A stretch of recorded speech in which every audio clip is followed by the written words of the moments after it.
Good morning, physics. Well, happy Tuesday, April 28th. We just finished our unit on electricity and magnetism. Woo! And now we're going to be moving into one of the sort of more interesting things, which is about waves and light. So we're going to be talking about sound and light and talking about what composes all of those, which are waves. And to sort of start us off, we're going to be talking about what are mechanical waves, which are basically waves through physical objects. So whenever we say, we clap our hands, we speak, we're sending waves through matter. When we speak, we're sending it through the airwaves. When we clap, we're sending waves both through the air and also through our hands. And we're going to be spending the next 2 days sort of investigating this. Today, just sort of doing some reading and answering some questions. And tomorrow, hopefully you all can sort of do a lab that involves dropping water into a bowl or basin of water as well, which hopefully will get you all off of the computer and allow you to spend some time without a screen, because that's kind of hard these days, so we'll try. All right. So to start us off, we're going to be talking about waves and matter. We're classifying waves right now, so we're just looking at waves from a physical standpoint. And as I said, we have what are called mechanical waves. Are one of the big things that we're going to sort of be talking about for the next couple days is mechanical waves. Which are waves, or I guess it's in some cases, waves wouldn't be the smartest way to call it, but it's sort of energy being transferred through a physical medium. So mechanical waves, as here, are transfer of energy through a physical medium, or sort of a wave moving through a physical medium. So that, like I said before, has to have something physically to go through it. Unlike with the vacuum of space and how light hits the earth, mechanical waves need something to travel through. And we're going to be doing sort of some diagnosis and some talking about the components of these waves. So in order to do this, we're going to need to go into the ebook. So after you log into your ebook, you should be here. It might say last viewed up here on electricity and magnetism. So what you're going to do is you're going to click this arrow to go over, and we're going to be in unit 7 now. So then you'll click this, and then it'll open up your ebook. And what you'll do, it sort of talks about supersonic jets right here, and sort of how it produces a shock wave when they move faster than the speed of sound.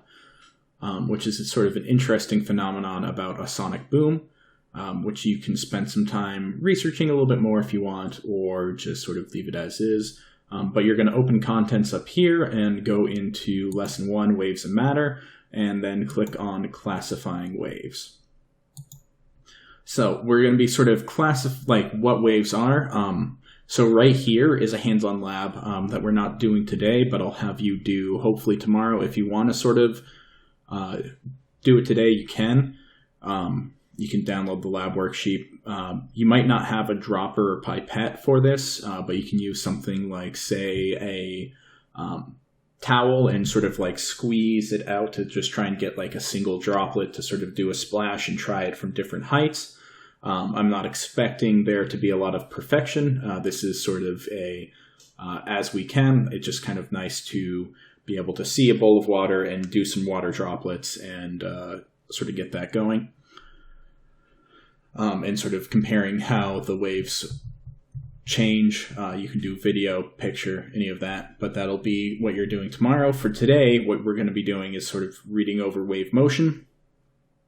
So something like a mechanical wave, and then there are various components within a wave. Waves oscillate, so that means that they go back and forth, and there are two ways in which they go back and forth. There are some which sort of act like an accordion or a slinky, and they sort of do compressions kind of like this. And then there's others which is sort of like the waves of the ocean, where they just go up and down.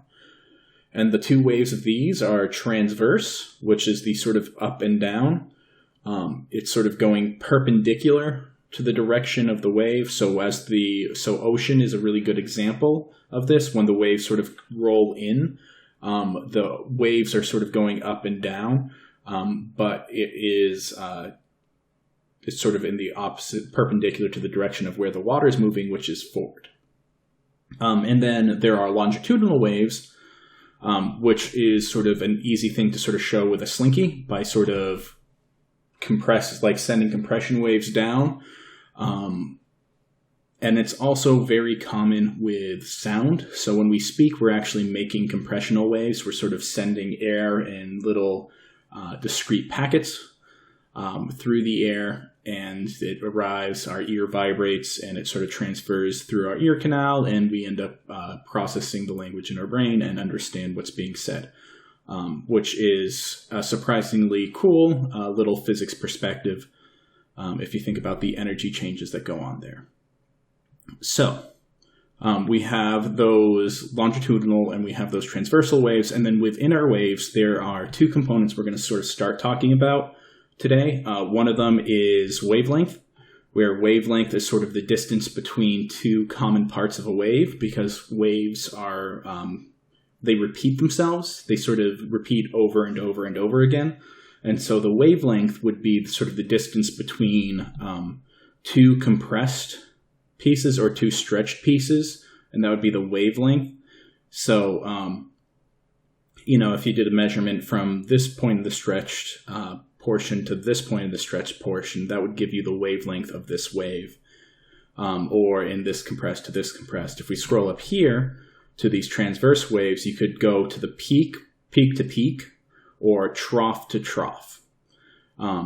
And that would be an equivalent thing. One of the things which doesn't work is directly midpoint to midpoint. So you have this midline, like this point right in the middle of these waves.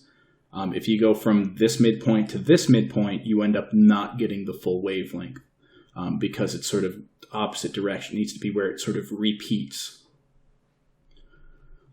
So to sort of cover, and then there is frequency, which is sort of how often waves get sent through, and it's sort of in the number of waves passing per unit time, is sort of how frequency is measured. And there is a little equation we can do to sort of do the speed of a wave, which is the velocity is equal to the wavelength times the frequency.